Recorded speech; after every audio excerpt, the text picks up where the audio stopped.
సీరియల్లో సినిమాలో నటించాలనుకుంటున్నారా? అయితే వెంటనే మా యాక్టింగ్ స్కూల్లో జాయిన్ అవ్వండి.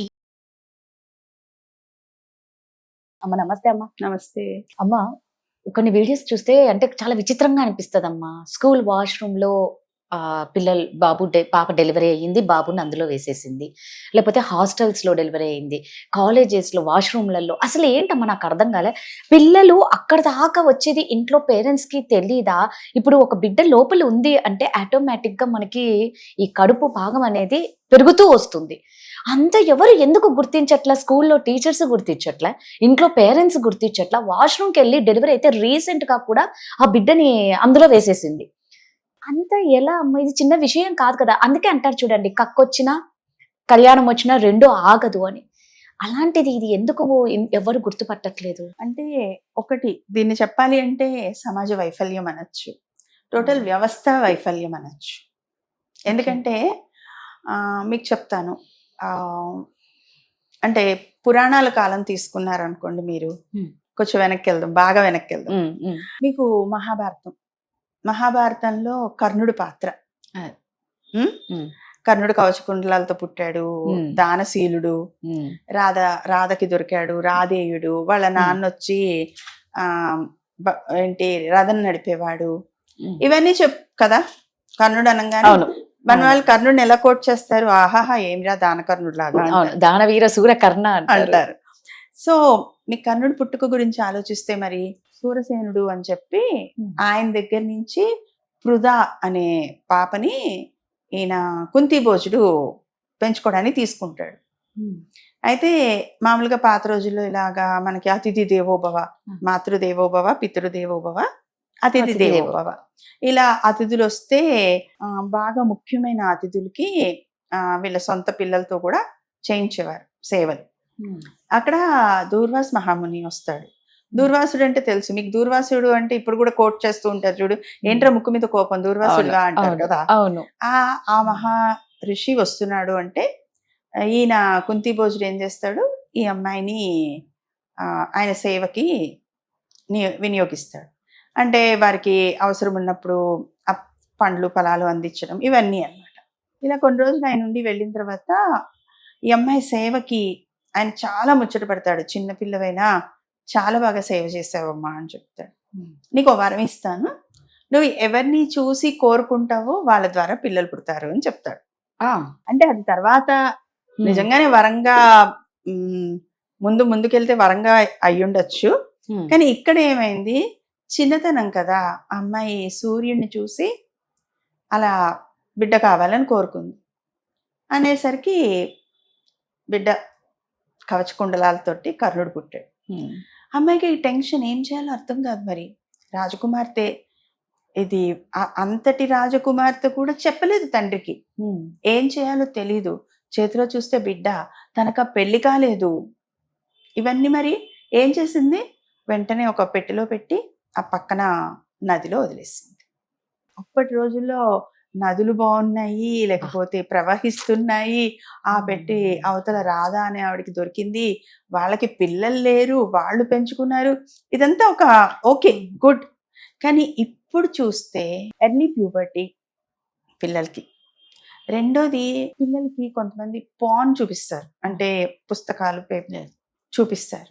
అలా పిల్లలకి ఏమవుతుందంటే వాళ్ళకి అర్థం కాదు, వాళ్ళకి తెలియదు.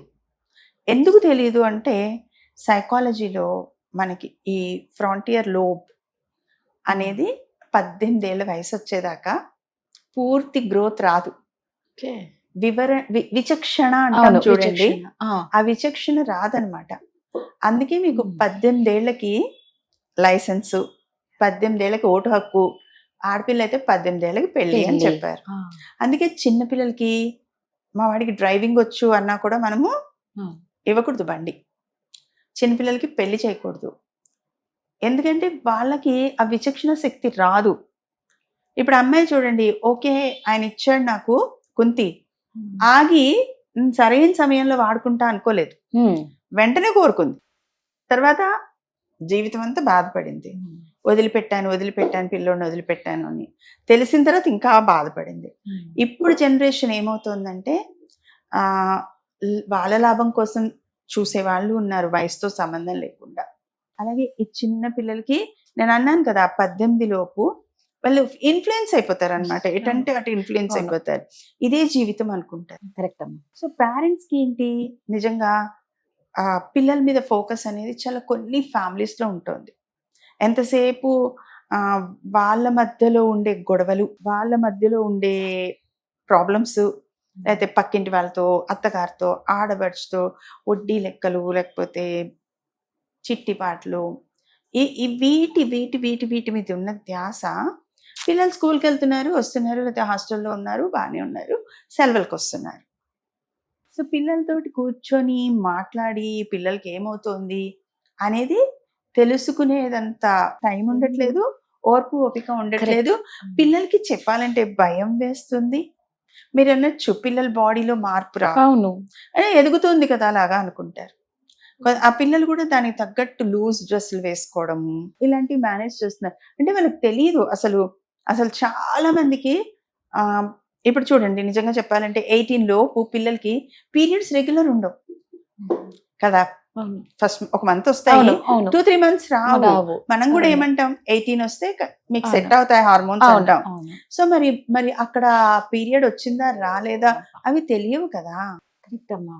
సో మరి అది ఎలా జరిగింది అనేది వాళ్ళకు కూడా అర్థం కాదు పాపం. సో ఇక్కడ నేను ఏమంటానంటే వాళ్ళ బాడీ గురించి వాళ్ళకి నేర్పాలి. రైట్. ఇలా ఇది జరుగుతుంది అని చెప్పాలి. ఇప్పుడు నేను స్కూల్స్కి వెళ్తే నేను పిల్లలందరికీ చెప్తాను, 8th, 9th, 10th, intermediate, degree వాళ్ళకు కూడా చెప్తాను, ప్లీజ్ దయచేసి పెళ్లికి ముందు సెక్స్ లోకి వెళ్ళకండి. కరెక్ట్ అమ్మా, నిజంగా వాళ్ళకి చెప్పాలి. అవునమ్మా. లేదు మీరు అన్నది ఇప్పుడు మీరు అనొచ్చు, మీరు కూడా అనొచ్చు కండోమ్స్ ఉన్నాయి అన్ని ఉన్నాయని. అంటే ఇది మనం చాలా ఓపెన్ గా మాట్లాడేస్తున్నాం. ఏదో మొన్న సినిమా వచ్చింది కదా, మా పిల్లలు వద్దు ఇప్పుడు నాకు అని ఆగి అతను వాడుతూ ఉంటే యాక్సిడెంటల్ గా వైఫ్ కి ప్రెగ్నెన్సీ వస్తే వెళ్ళి కోర్టులో కేసు వేస్తాడు. ఇది అలాంటిది కాదు కదా, అసలే రహస్యంగా జరిగేది, వాళ్ళకి తెలిసి తెలియక జరుగుతున్నది.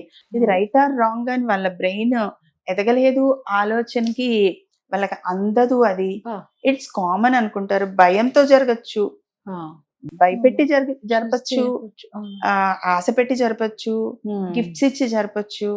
ఇట్స్ కామన్ అన్నట్టు. ఆ టీచర్ ఎవరో వాళ్ళని, లేకపోతే ఇంకెవరో, టీచర్ అనలేము, ఎవరైనా పెద్దవాళ్ళు వాళ్ళని మభ్య పెట్టచ్చు, లేకపోతే ఇలా వస్తేనే పెళ్లి చేసుకుంటాననొచ్చు. సో మీ పేరెంట్స్ కి కట్నాలు అవన్నీ తగ్గుతాయి, నేను చేసుకుంటే నీకని చెప్పొచ్చు. సో మెనీ రీజన్స్ ఉంటాయి. దేని వెనక ఏ రీజన్ ఉందో మనకు తెలియదు. ఆ పిల్లలు మాట్లాడే స్థితిలో అలా ఉండరు పాపం, చెప్పే స్థితిలో ఉండరు, వాళ్ళని అర్థం చేసుకునే స్థితిలో ఉండరు. పెద్దవాళ్ళు కూడా ముందు తప్పు చేసావనే భావనలోనే ఉంటారు. తప్పు ఎలా జరిగింది, తెలిసి జరిగిందా తెలియక జరిగిందా తెలియదు. నిప్పు చూడండి, తెలిసినా తెలియకపోయినా ముట్టుకుంటే కాలుతుంది. ఇది కూడా అంతే. సో ఫైర్ గురించి జాగ్రత్తలు చెప్తాం. అలాగే దీని గురించి కూడా ఒక కరికులం వచ్చి కాలేజెస్ లో, స్కూల్స్ లో చెప్పాలి కదా. మన దగ్గర లేదు అది. అన్నట్టు ఖచ్చితంగా చెప్పాలమ్మా. అవేర్నెస్ లేక పిల్లలకి పేరెంట్స్ చెప్పాలి అంటే ఇలాంటి విషయాలు ఎలా చెప్పాలి పిల్లలకి, మేము ఎలా చెప్తామండి అని చాలా మంది పేరెంట్స్ చెప్పలేకపోతారు. పిల్లల్ని ఏమన్నా చూసినా కూడా పాప వాళ్ళు ఏమీ అనలేకపోతారు. ఈవెన్ మీకు తెలుసా బయాలజీలో 8th క్లాస్ నుంచి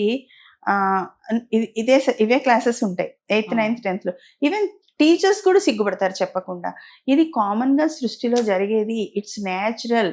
ఏమంటాము ఫర్టిలిటీ గురించి, వాటి గురించి they have to tell openly that ఇది మనిషికైనా అంతే. అక్కడ పువ్వులతో చూపిస్తారు, ఇక్కడ మనిషికి కూడా అంతే అని చెప్పగలగాలి. వాళ్ళల్లో అది నేర్పాలి. ఇప్పుడు సెన్స్ అంటాం కదా, సివిక్ సెన్స్, ట్రాఫిక్ సెన్స్ కదా, ఈ సెక్షువల్ ఎడ్యుకేషన్ సెన్స్ కూడా నేర్పాలి. నేర్పితే ఇలాంటివి జరిగేది కొంచెం తక్కువ అవ్వచ్చు. కరెక్ట్ గా చెప్పారమ్మా. నిజంగా అంటే ఈ పిల్లలు కూడా పాపం లైఫ్ లాంగ్ ట్రామాలో ఉంటారు. ఆవిడ కుంతిదేవి చూడండి, యుద్ధం దగ్గర కూడా వెళ్ళి నా కొడుకు అని తెలిసిన తర్వాత అర్జునుడిని చంపకు అని కోరుకుంది. సో అలాగా అంటే అది స్టోరీ. అంటే మీకు అక్కడే చెప్పారు ఏది పురాణాలు ఎందుకు చదవాలి, ఎందుకు కథలు వినాలి, ఇది రైట్ టైం కాదు, ఇది రైట్ డెసిషన్ కాదు. ఇవి ఆలోచించి విశ్లేషించినప్పుడు పిల్లలకి చెప్పినప్పుడు అర్థమవుతాయి. నిజంగా కరెక్ట్ గా చెప్పారమ్మా. సెక్సువల్ ఎడ్యుకేషన్ అనేది చాలా ఇంపార్టెంట్. ఎందుకంటే ఇప్పుడు ఏ ఏజ్ వాళ్ళకి ఎప్పుడు ఎవరికి కడుపు వస్తుందో తెలియట్లేదు. నిజంగా మీరు అన్నట్టు వాళ్ళందరూ ఒక ట్రోమాలోకి వెళ్ళడం వల్ల పిల్లలు బంగారం లాంటి భవిష్యత్తు అంతా పాడైపోతుంది కదా. Thank you.